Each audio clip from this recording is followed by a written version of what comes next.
امتی رحمت، میری امت کا اختلاف بھی رحمت ہے۔ ائمہ کا اختلاف گویا کہ امت کے لیے رحمت ہے، اور علماء کا ائمہ کا اختلاف وہ دلائل کی بنیاد پر ہوتا ہے۔ ان کے پاس ان کے اپنے اجتہادی شرعی اجتہاد اور شرعی ریسرچ کی بنیاد پر وہ اختلاف ہوتا ہے۔ ان کو وہ اتھارٹی ہے اختلاف کرنے کی دلائل کی بنیاد پر، لیکن وہ اختلاف جو بغیر دلیل کے ہو اور بغیر اجتہاد کے ہو، بغیر اتھارٹی کے ہو، وہ اختلاف صحیح اختلاف نہیں ہے۔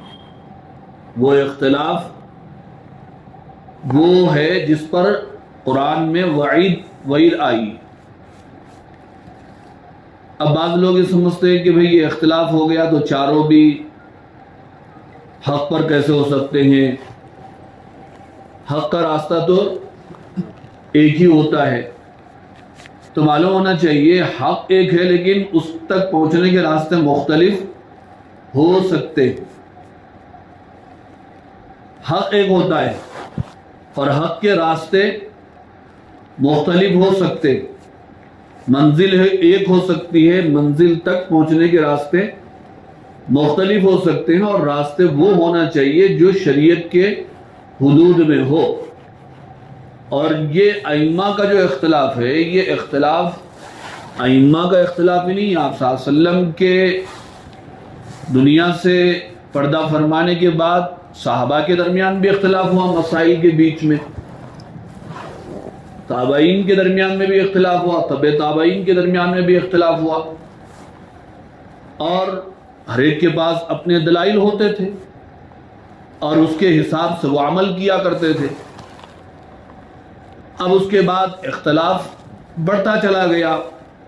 ائمہ بولے تو چار ہی امام نہیں ہیں، امام تو کئی ہیں، چار ہی نہیں ہیں، لیکن ان چاروں پر امت کا اتفاق ہو چکا کہ اگر کسی کو فالو کرنا ہے تو ان چاروں میں سے کسی ایک کو فالو کر لو، ورنہ ائمہ تو کئی ہیں، جیسے حدیث کی کتابیں کئی ہیں، صرف بخاری، مسلم، ترمذی، ابو داؤد، نسائی شریف، ابن ماجہ، یہی سیاہ ستہ حدیث کی کتابیں نہیں ہیں، اور بھی حدیث کی کتابیں ہیں، لیکن بخاری اور مسلم کو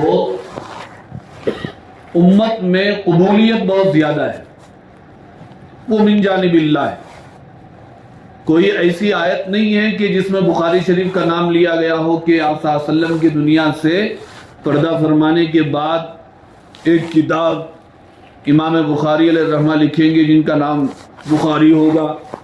ایسا کوئی اشارہ کسی آیت میں نہیں ہے، نہ آپ صلی اللہ علیہ وسلم نے اپنی حدیث میں اشارہ دیا ہے۔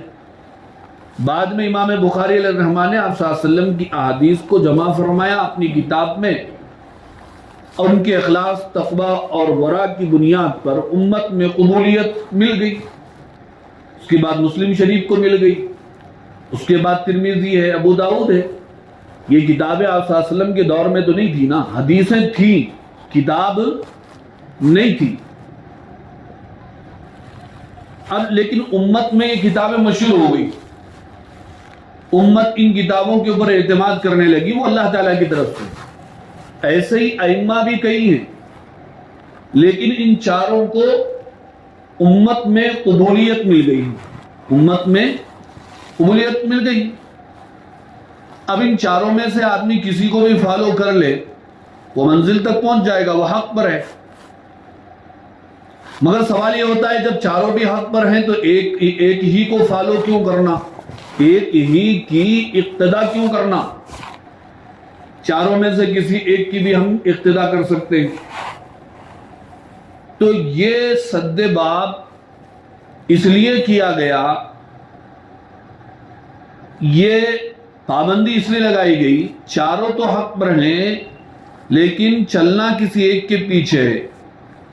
یہ پابندی کیوں لگائی گئی؟ یہ پابندی اس لیے لگائی گئی کہ کہیں آدمی اپنے نفس کے مطابق عمل کرنے نہ لگ جائے، کیونکہ اگر ہم یہ کہیں کہ چاروں بھی حق پر ہیں اور چاروں میں سے کسی ایک کی بھی آپ اقتدا کر سکتے ہیں، کسی ایک کی بھی آپ جب چاہے کسی ایک کی بھی آپ پیچھے چل سکتے ہیں، تو اس وقت کیا ہوگا؟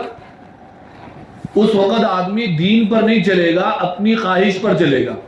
دین پر نہیں چلے گا، اپنی خواہش پر چلے گا.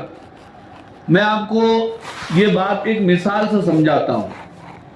جب چاروں امام حق پر ہیں تو چاروں کے پاس ایک مسئلے میں کبھی اختلاف اتنا زیادہ ہو جاتا ہے کہ ایک کے پاس ایک چیز جائز ہے تو وہی چیز دوسرے امام کے پاس ناجائز ہوتی.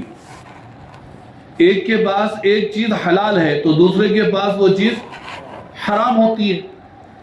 اب آدمی کیا کرتا ہے؟ اس کی مرضی پر اگر چھوڑ دیا جائے تو جب اس کا دل بولے گا تو وہ حلال کو لے لے گا، اور جب اس کا دل نہیں بولے گا تو وہ حرام کو لے گا. مثال دیکھیے آپ، عورت کو چھونے کی وجہ سے حضرت امام شافعی علیہ الرحمہ کے نزدیک وضو ٹوٹ جاتا ہے. اگر کوئی آدمی وضو سے ہے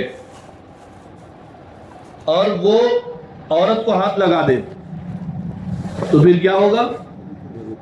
وضو ٹوٹ جائے گا. کس کے پاس؟ حضرت امام شافعی علیہ الرحمہ کے پاس. اور حضرت امام اعظم ابو حنیفہ رحمۃ اللہ علیہ کے نزدیک وضو نہیں ٹوٹتا. اگر ہم آدمی کی مرضی پر چھوڑ دیں گے تو آدمی کیا کرے گا؟ آدمی یہ کرے گا، اگر گرما کا موسم ہے، اس نے عورت کو ہاتھ لگا دیا، گرما کا موسم ہے تو اپنے بدن کو ٹھنڈک پہنچانے کے لیے کہے گا کہ میرا وضو ٹوٹ گیا، جا کے وضو کر کے آئے. اور اگر سردیوں کا موسم رہے گا تو ہاتھ لگا کے کیا کہے گا؟ وہ تو امام ابو حنیفہ رحمۃ اللہ علیہ کے نزدیک وضو نہیں ٹوٹتا. امام ابو حنیفہ رحمۃ اللہ علیہ کے نزدیک وضو نہیں ٹوٹتا. وہ جو ہے اس سردیوں کے موسم میں ان کے مسلک پر عمل کرے گا. اور دلیلیں دونوں طرف بھی، حدیث میں یہ بھی ہے، حدیث میں وہ بھی ہے. ایک امام صاحب نے یہ تحقیق کی تو ان کو وہ حدیث ان کے مطابق مضبوط لگی تو انہوں نے اس کے مطابق مسئلہ بتایا. اور ایک امام صاحب نے یہ تحقیق کی، سند ان کو مضبوط لگی، اس کے حساب سے انہوں نے مسئلہ بتایا. چونکہ یہ کام ہم نہیں کر سکتے، کون سی حدیث مضبوط ہے کون سی حدیث مضبوط نہیں ہے، یہ کام ہم نہیں کر سکتے. کرنے والے کر کے چلے گئے، ہمارا کام کیا ہے؟ عمل کرنا ہے. کھانا سالن پک گیا، ہمارا کام کیا ہے؟ کھانا ہے. نہیں میں بھی پکاتا ہوں، لے تو پھر پکا سکتے نہیں بول کے نہیں، پورے کام چھوڑ کے وہی کام کر لے کے صحیح پکا کے کھاؤ، موقع اس کا بھی ہے. لیکن کتنے مسائل میں تم محنت کرو گے؟ ایک آدھا مسئلے میں تو نہیں چل سکتا نا بھائی. اگر ہم ریسرچ کریں گے، حدیثوں کو تلاش کر کے ہم قرآن کے دلائل کو اگر ہم تلاش کر کے عمل کرنا شروع کریں گے تو اب نماز پڑھ لی، آپ فجر کی نماز نہیں پڑھ سکتے. آپ اگر اپنی ریسرچ کی بنیاد پر آپ جو ہے میں نماز پڑھوں گا تو پہلے آپ کو یہ ثابت کرنا پڑے گا نماز فرض ہے، دلیل دو. آپ دے سکتے؟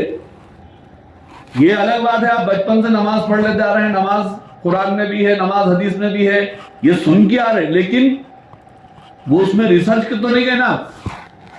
چلو نا، آپ فجر تک یہ تو ثابت کر لیے کہ فجر کی نماز فرض ہے بول کے ثابت کر لی، لیکن نماز میں کتنے فرائض ہیں؟ 7 فرائض ہیں. اور اس سے پہلے